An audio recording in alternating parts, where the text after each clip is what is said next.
so first of all, respect. Yeah, man. Yeah. Brand Jamaica magazine. Alright, so I just want to know, who are you?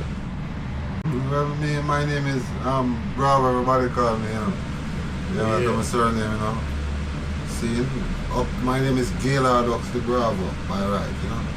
Sound engineer, I did this from about 1988, you know. So what time frame did you build this studio? Small World? Small World. Yeah. But Small World studio, they're about 18 years now, you know.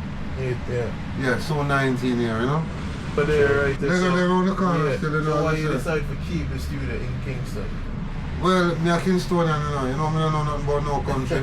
We just have a lot to do with it too. I'm not play certain music.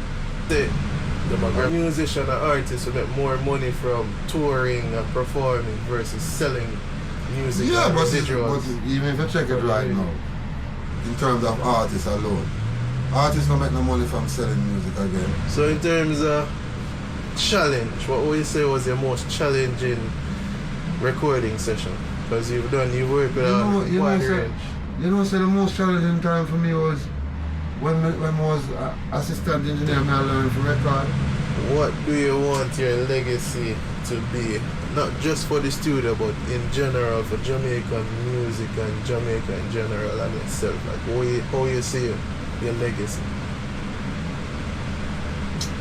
You know, sir, as Nelly is saying, it's not about the award, it's about the reward.